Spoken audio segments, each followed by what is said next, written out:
안녕하십니까, 박사입니다. 며칠 새 러시아군의 공세가 매섭습니다. 특히 이스칸데르 M 미사일을 동원한 정밀 타격이 그렇습니다. 러시아군은 크라마토르스크 산업지대에 있는 우크라이나군 제56 독립차량화 보병여단의 미사일, 포병무기창고, 장갑차 보관소를 공격했습니다. 이번 공격으로 우크라이나군의 하이마스 발사대, 그라드 다연장 발사기 세트 5대, 전차 5대, 장갑차 10대가 파괴됐습니다. 이제 키예프군은 무기와 인력이 급속도로 말라가고 있습니다. 키예프 당국은 대포밥을 계속 길거리에서 사냥하고 있습니다. 무작정 길거리에서 남성을 붙잡아 밴에 태우는 식의 강제 징집을 계속하고 있습니다. 지금 르보프에서 체포되는 남성은 병원에 있는 아들을 찾았다가 적발돼 끌려가는 것입니다. 2024년에만 7,700명의 우크라이나 남성들이 강을 헤엄쳐 몰도바로 도주를 시도했고, 이제 젤렌스키 정권은 하다하다 소년병을 모집하고 있습니다. 제2차 세계대전 말기 히틀러가 유겐트 조직을 강화한 것과 같습니다. 10학년과 11학년만 제대로 동원하면 그게 40만이 된다는 계산입니다. 젤렌스키는 전 연령대 남성을 대포밥으로 갈아넣고 있습니다. 소년부터 할아버지까지 싹싹 긁고 있습니다. 전 전선에서 우크라이나군이 도륙당하는 전황은 너무나도 뻔한데도 키예프는 여전히 자기네들이 승리하고 있다는 거짓 선전을 이어가고 있습니다. 소년병까지 동원하고 있을 정도로 패색이 완연하지만 집단 서방과 한국 매체는 침묵을 이어가고 있습니다. 다음 소식입니다. 드미트로 쿨레바 우크라이나 외무장관이 광저우에 날아가 왕이 중국 외교부장을 만났습니다. 쿨레바는 왕에게 러시아와의 평화 주선을 간청했습니다. 우크라이나는 급해졌습니다. 지금까지 중국이 제시한 평화 솔루션을 무시하다 급히 중국에 다가갔습니다.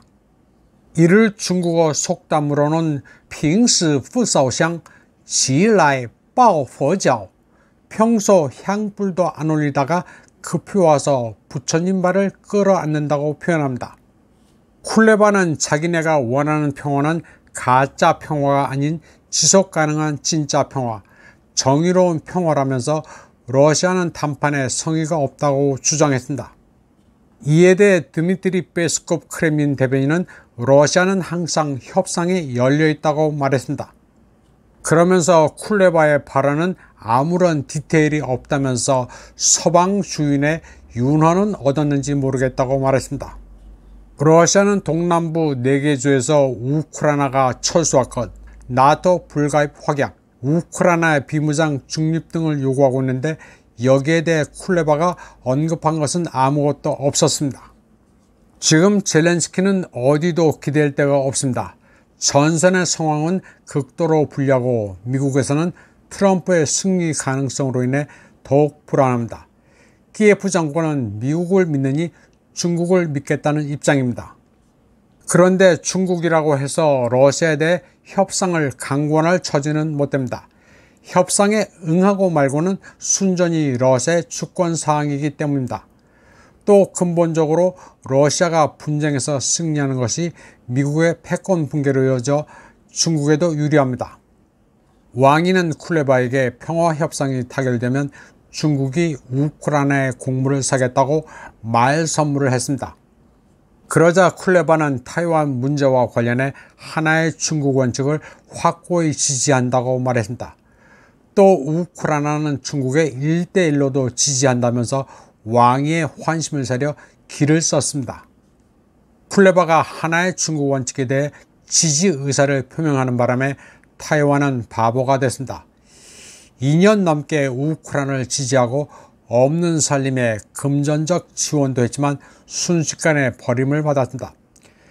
차잉원은 러우전이 시작되자마자 집무실에 우크라이나 국기색의 난초까지 배치하면서 키예프를 응원했습니다. 당시 차잉원은 민주주의 국가는 응당히 온 힘을 다해 우크라이나를 지지해야 한다고 말했습니다. 그러면서 타이완은 우크라이나와 한편이라면서 자유민주주의의 승리를 위해 우크라이나를 위한 인도적 원조를 계속하겠다고 말했습니다. 타이완 총통 선거 때 국민당 부총통 후보로 출마했던 평론가 짜오 샤오캉은 다시 방송에 복귀했습니다. 그리고 쿨레바의 배반에 대해 논평하면서 우크라이나를 2년 동안이나 지지했던 민진당의 정책이 한심하기 짝이 없다고 비판했습니다. 그는 우크라이나가 어떻게 타이완을 배반하고 타이완 문제와 관련해 중국 편을 들 수 있느냐고 분개했습니다. 쿨레바는 타이완을 버리면서 중국이 위대한 나라라고까지 지켜올렸습니다. 그런데도 타이완 총통 라이칭더는 침묵을 지키고 있습니다. 이를 두고 타이완 조야서는 야바 츠 황년이라고 부르고 있습니다. 벙어리가 쓰디 쓴 약재 황년을 먹고도 쓰다는 말을 못하는 것에 비유하고 있습니다. 타이완의 한 평론가는 타이베이가 러우존이 시작되자마자 맹목적으로 키예프를 지지해왔다고 시작했습니다. 그리고 우크라이나가 과거 중국의 군사력 강화에 일조한 것을 망각했다고 말했습니다. 중국 해군의 1호 항공모함 랴오닝함이 바로 우크라이나산인데 그것을 잊어버렸다는 것입니다. 이제 러시아에 대해 멸공을 외치던 한국의 바보들은 우크라이나에 대해서도 멸공을 외치는 게 맞습니다. 우크라이나가 중국 공산당과 붙어먹고 있기 때문입니다. 이번 방송은 여기까지 하겠습니다. 시청해주신 여러분 감사합니다.